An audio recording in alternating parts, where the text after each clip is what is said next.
This is the White Coat Investor Podcast, Milestones to Millionaire, celebrating stories of success along the journey to financial freedom.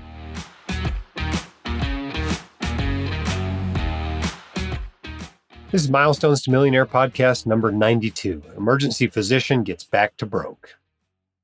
Welcome back to the podcast.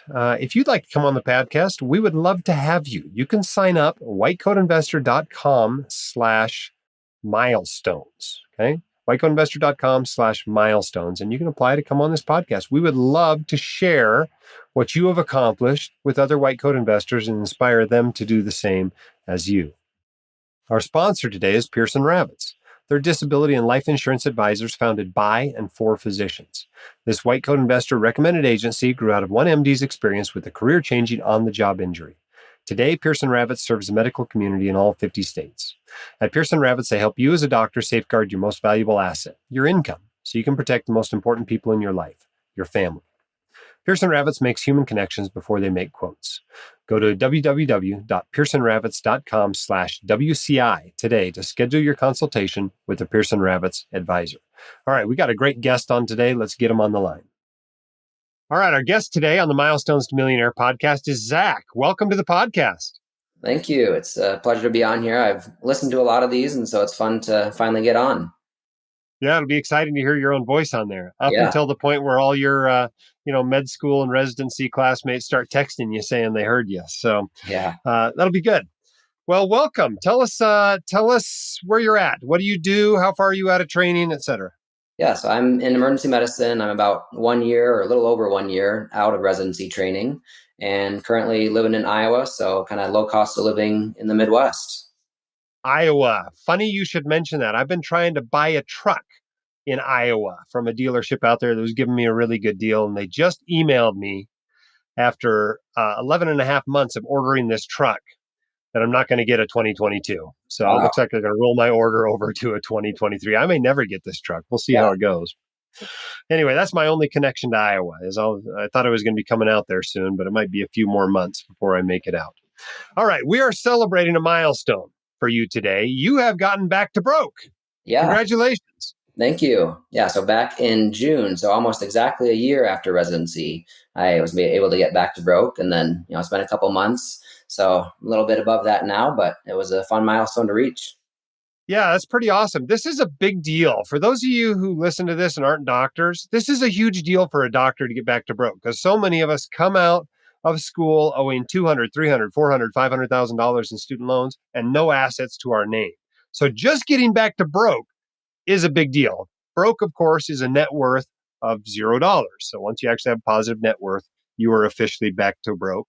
And you have accomplished that, Zach, and in relatively short order. So congratulations to you. Thank you. Let's jump into the details a little bit. Let's talk about your income for the first. At first, you're a year out of training. Approximately, what are you making? So I've been doing pretty well. Living in the low cost of living area, they reimburse a little bit better for emergency medicine, and so far this calendar year, I'm at about $435, and so should end up a little over $500 on the end of the year. Yeah, you've taken this live like a resident thing seriously. You're not only probably saving like a resident, but you're working like a resident. You're working pretty hard to be making that money anywhere in the country. The paychecks look a lot nicer after residency, even working the same hours. So that's been nice. Yeah, for sure. Are you married? Is there a working spouse in your life or no? I am married. My wife, since I became an attending, is staying at home. We have a 10-month-old son, so got to fortunate to have him this year. And so she's staying at home, hanging out with son and dog, and I'm going to work. Okay. Is there anything else besides your clinical income? You got an inheritance or a trust that came in, or you just sold a business or anything else? Or is this all this income's just from your clinical work? That's just clinical work. Okay. And let's talk about your net worth. Let's start with assets. What do you have on the asset side of the calculation? So right now we're about $110,000 in cash, which is a little more cash heavy than I usually am, but my savings account is actually a higher interest rate than my student loans right now. So we're letting it sit there and build up. And then I've got 57. Especially with student loans at 0% right now, huh? Yeah, well, I refinanced actually last September. So right before they announced an extension of the 0%. And so I did refinance, but I got it to a low rate at 2.05. And it was Yeah. right as I was starting as an attending. So just kind of got in the habit of paying it rather than Yeah. continuing to defer. Yeah. That's pretty close to 0% anyway. Right. So I know there's a lot of people that like to refinance now that can't get anywhere near 2%. So there's some advantages there. All right. What else? So then we've got 57,000 in Roth accounts between my wife and I, and so those are from residency, and then this year, and then 26,000 in a work non-governmental 457, and 56,000 in the work 401k, and then 12,000 in an HSA, 10,000 in I bonds this year since they had a good rate, and then 13,000 in the brokerage account. Then I also have we bought our house when we started as an attending. I don't usually include that in the net worth, but there's about 90 to 100,000 there that I didn't include in the net worth, since I'm also Okay. not counting the mortgage. Okay. All right. And let's talk about the other side of the equation. Let's talk about your liabilities. So the biggest one is the student loans that are still out there. So right now I'm at about 132,000 in med school student loans. My wife still has $10,000 in student loans left, but those we did not refinance. So there's a chance they will get forgiven here in the coming months, which would be nice. And then about $42,000 in a family loan for I got a new car and wedding and some moving expenses right at the beginning of residency. So when you add it all up, it's clearly on the positive side now. When you first applied, you were just barely on the positive side, but you've continued to make pretty good progress over the last 6 months. What do you calculate your net worth as today? So right now I think I'm about 100,000, again, not counting the primary residence. Cool. Awesome. Well, congratulations to you. That's pretty awesome. All right. Well, you've accomplished something that a lot of white coat investors would like to accomplish. Tell them how you did it. So I think, the first step that really helped was, getting that education and just knowing how, to add up the numbers and set a plan in place to be successful. And so, I read the Right Code Investor book in medical school and really appreciate all the teaching that you do to help us along this pathway. And then, subsequently, I read a lot of the recommended financial books on your website and just continued that financial education as I went through the medical education as well. And that allowed us to really have a plan in place before we ever even started as an attending, so that we knew what we were going to do with those first few paychecks. And so I think that education and then getting the plan in place and getting good habits is really the key to success here. And I think one thing for residents, when you first start, you're starting halfway through the calendar year, and if you can get habits in place where you can maximize your retirement accounts at your employer in those first 6 months as an attending, that will set you up great to have good habits in the years coming and continue maximizing those retirement accounts over the entire course of the year rather than just those first 6 months. Awesome. Well, that's pretty great. Do you remember when you were first applying to med school? You got into med school and you're like, okay, now I got to figure out a way to pay for it. And you added up what you might have to borrow to pay for it. How scary was that for you?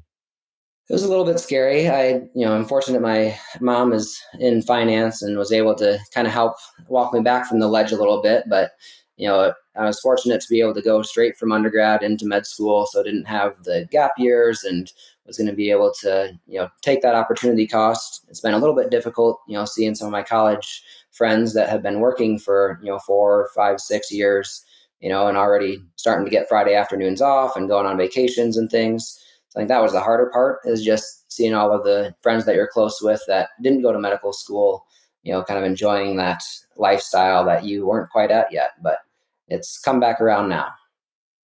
Okay. Well, there's a lot of people out there, in med school, pre-meds, residents, whatever, that are staring at, these huge student loan amounts and wondering, am I ever going to be able to get ahead financially? And then they hear this story from you that you've not only, your student loans aren't quite gone, but shoot, they're going fast. And you're building wealth rapidly, even just a year out of your training.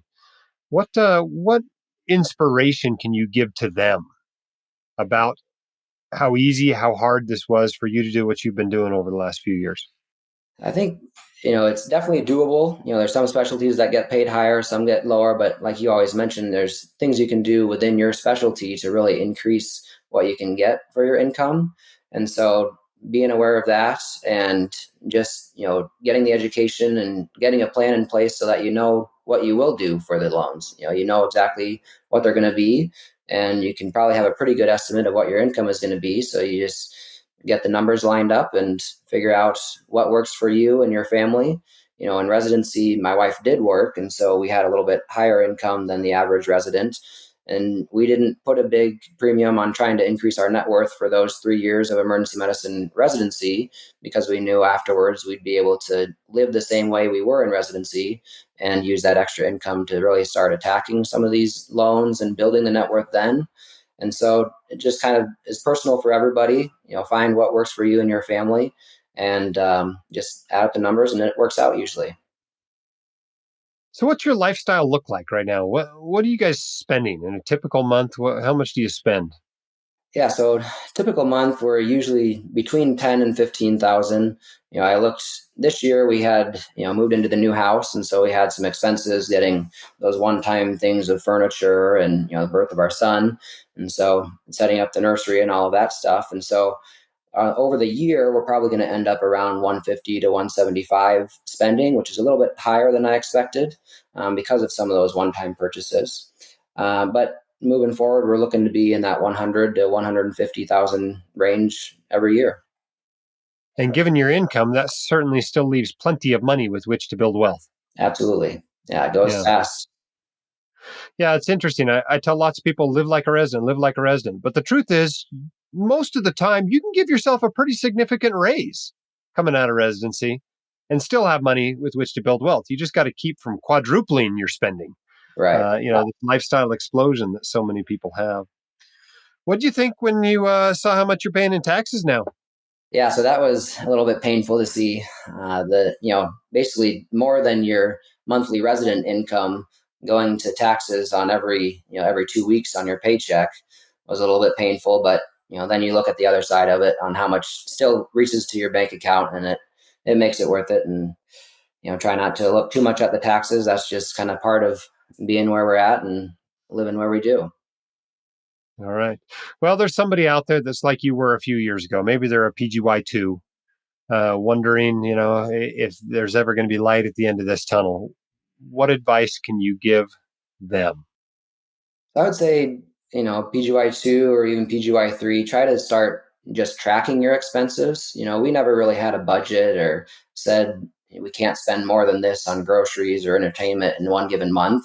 But what we did do was know about how much we spend every month and pay ourselves first moving forward. And so setting up your paychecks so that your retirement contributions come out before it reaches your bank account, setting up so that you know how much you want to save every month to reach your goals, and then spend the rest on what you need to. And lots of times there's extra left over at the end of the month that you can add to your savings or put in a vacation fund and be able to do fun things after that. Awesome. Well, Zach, you've done a fantastic job, both with your career and with, maximizing your financial situation. So congratulations to you. Thank you so much for coming on the Milestones to Millionaire podcast and using your example to inspire others to do the same. I know there are people out there that would love to be doing what you have done, and we'll see it is just a little bit more possible now that they've heard from you. So thank you very much. Yeah, thanks for having me. All right. I hope you enjoyed that interview as much as I did. I thought Zach has done a fantastic job, but there's some lessons we can take from what he's doing, right? He became financially literate early on. He developed a plan, then he implemented and followed the plan. He was able to not only have his wife come home and stop working for pay and to be able to be with the family there, but they were able to live far better lives than they did as residents. I'm always talking about living like a resident. But the truth is, if you're making a lot of money as an attending, you can give yourself a pretty significant raise, especially if you've taken care of your other financial things and still put lots of money toward paying down student loans and toward building wealth. They've already become, just a year out of residency back to broke. Those student loans will soon be gone, and they'll be well on their way to becoming millionaires. I would be very surprised if Zach and his wife didn't do this faster than Katie and I did. It took us 7 years to become millionaires. It's not going to take them 7 years. They're going to get there a whole lot faster than we did. Mostly because he was making more money than I was in the military, but also because he's hitting the ground running, just like we did, and taking advantage of that high income in order to build wealth with it. Pearson Ravitz are disability and life insurance advisors founded by and for physicians. This white coat investor recommended agency grew out of one MD's experience with a career-changing on-the-job injury. Today, Pearson Ravitz serves the medical community in all 50 states. At Pearson Ravitz, they help you as a doctor safeguard your most valuable asset, your income, so you can protect the most important people in your life, your family. Pearson Ravitz makes human connections before they make quotes. Go to www.pearsonravitz.com/WCI today to schedule your consultation with the Pearson Ravitz advisor.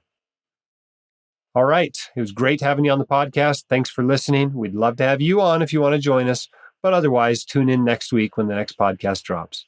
Till then, keep your head up, shoulders back. You've got this, and we can help. See you next time. The hosts of the White Coat Investor podcast are not licensed accountants, attorneys, or financial advisors. This podcast is free entertainment and information only. It should not be considered professional or personalized financial advice. You should consult the appropriate professional for specific advice relating to your situation.